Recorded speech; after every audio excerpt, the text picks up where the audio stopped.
Bonjour, le thème de cette vidéo est l'approximation affine. Quand on ne connaît pas la courbe d'une fonction, nous pouvons néanmoins en obtenir une représentation modélisée grâce à la méthode de l'approximation affine. Cette technique part de l'idée d'utiliser l'équation de la tangente en un point de la fonction pour trouver un point sur la courbe, puis de répéter cette opération plusieurs fois, ce qui nous donnera un nuage de points qui nous permet de deviner l'allure de la courbe. En prenant un nombre important de points et suffisamment proches les uns des autres, on pourra voir se dessiner le modèle de la courbe. Ce n'est pas la courbe exacte, puisque les points ne sont pas continus, mais ça s'en rapproche. Alors, comment réalise-t-on ceci? Donc on l'a dit, on part de l'équation de la tangente. Si on se place de telle façon que x est proche de a, on va dire que la valeur en y du point sur la fonction est à peu près égale à la valeur en y sur la tangente. C'est pour ça qu'on obtient y égale f de x, mais on sait que ce n'est pas exactement vrai, donc c'est pour ça qu'on met à peu près égal, non pas strictement égal. Alors si x est proche de a, on va pouvoir dire que x égale a plus un petit nombre qu'on va appeler h. On va le remplacer dans l'équation, donc x devient a plus h, ici aussi, et on voit, on a a plus h moins a, les a vont se simplifier, et on obtient cette équation-là. Alors, on va voir ce que ça donne sur un schéma. Donc j'ai pris le schéma de votre livre, comme ça, vous pouvez regarder, voir aussi les explications du livre, si vous n'avez pas complètement compris. Alors je pars de point A, qui est sur la courbe, et là où se trouve l'équation de la tangente.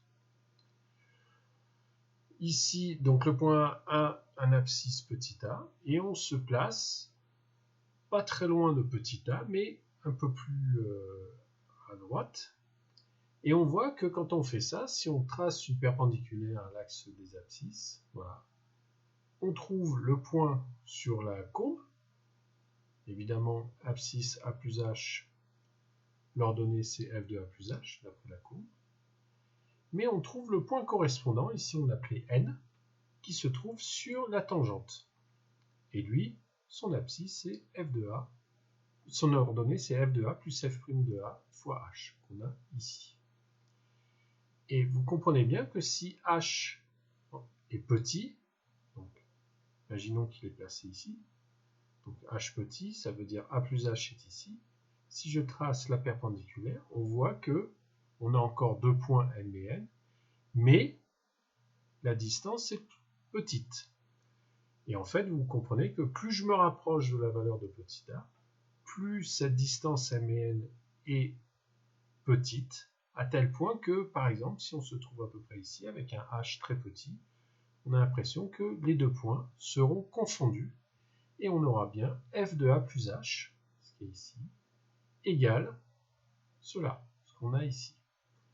J'insiste, ce n'est pas strictement égal, c'est pour ça qu'on met ça, parce qu'on sait très bien que, normalement, les deux points sont distincts. Donc on voit que petit h est très important. D'ailleurs, on lui a donné un nom, ça devient le pas de la courbe.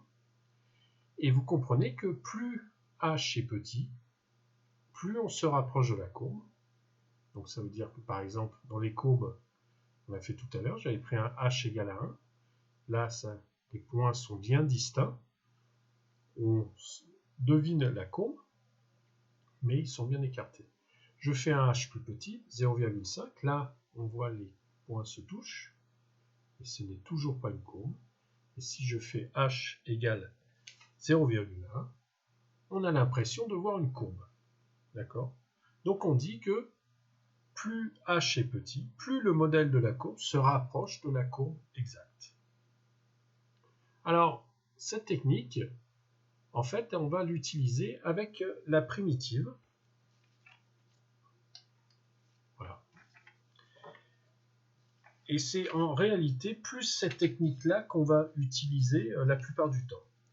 Et on voit que cette formule, en faisant la primitive, on obtient ce qu'on appelle la formule d'Euler, qui permet d'obtenir non pas la courbe de la fonction, comme on a fait tout à l'heure, mais la courbe de la primitive de la fonction. On fait la primitive. Petit f devient grand f. Petit f devient grand f. Et ici, alors h, c'est un nombre, hein, donc c'est un coefficient, donc il ne bouge pas. Par contre ici, la dérivée, comme on fait la primitive, ben, ça devient la fonction.